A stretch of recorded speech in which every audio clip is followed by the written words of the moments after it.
အမေရိကန်နိုင်ငံမှာကမ္ဘာငြိမ်းချမ်းရေးအတွက်လမ်းလျှောက်နေတဲ့နိုင်ငံအသီးသီးကဆရာတော်တန်ဃာတော်တွေကိုအခုအလူရှင်တွေဒကာဒကာမတွေကမနေ့ကညကအကျဉ်းဆက်ဖို့ဆိုပြီးတော့ Grand Nova Resort and Spa ဆိုတဲ့တကယ် 4 star hotel ကြီးမှာအခန်းတွေတည်တဲ့စီစဉ်ပေးခဲ့တယ်လို့ဆိုပါတယ်ဆရာတော်တွေရဲ့ကြီးညိုစရာကောင်းတဲ့အပြုအမူကတော့ဥဆောင်ဆရာတော်တွေနဲ့တန်ဃာတော်တွေဟာဒီလိုဟိုတယ်ခန်းတွေထားရှိပေးမှုအားလုံးကညှင်းဆိုပါတယ်။ဟိုတယ်ခန်းမှာလုံးဝမကျင်းဆက်ပါဘူး။အမေဟိုတယ်မှာရှိတဲ့ခန်းမတစ်ခုရဲ့ကျမ်းပြင်မှာပဲဆရာတော်တွေကကျင်းဆက်ပါတယ်။ဟိုတယ်ပါရှင်တွေရောဟိုတယ်မန်နေဂျာတွေရောတကားတကမတွေရောတော်တော်လေးကိုအံ့ဩရပါတယ်။ညဘက်မှာလည်း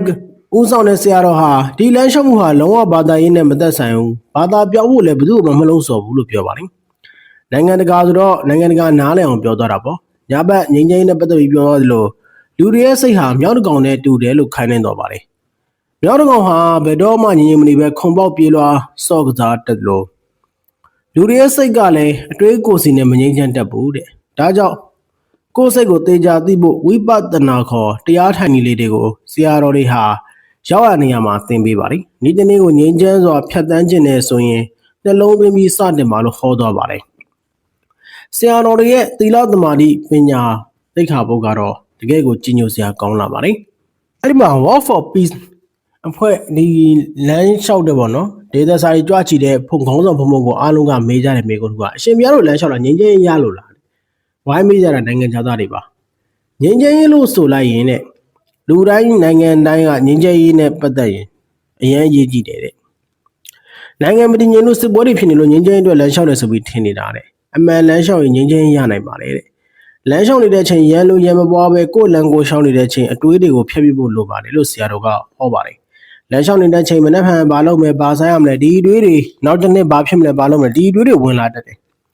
အဲ့ဒီအတွေးချုံမှာကောင်းတဲ့အတွေးတွေရှိတယ်မကောင်းတဲ့အတွေးတွေလည်းရှိတယ်ကောင်းတဲ့အတွေးတွေဆိုပြောတယ်မကောင်းတဲ့အတွေးဆိုဒေါသဖြစ်တယ်စိတ်တို့တယ်ငိုခြင်းတယ်ဒါဟာလူသားတိုင်းပဲလို့ဆရာတော်ကဟောပါတယ်သင်ကြားကြည့်ပါတဲ့ကောင်းတဲ့အတွေးကလည်းကြားခြင်းမနေသလိုမကောင်းတဲ့အတွေးကလည်းကြားခြင်းမနေဘူး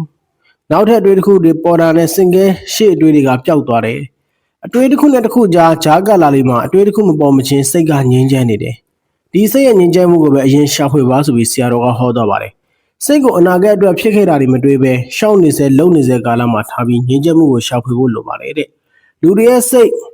ငြင်းချမ်းမှုမရမချင်းကိုယ့်ရဲ့ငြင်းချမ်းမှုကလည်းမရနိုင်ဘူးတဲ့စိတ်ငြင်းချမ်းမှုမရှိလို့လောဘစိတ်ဒေါသစိတ်လိုချင်တက်မှတ်တွေ့တာစိတ်မလိုမုန်းတရားစိတ်တွေဖြစ်ပေါ်လာတဲ့အခါမှာ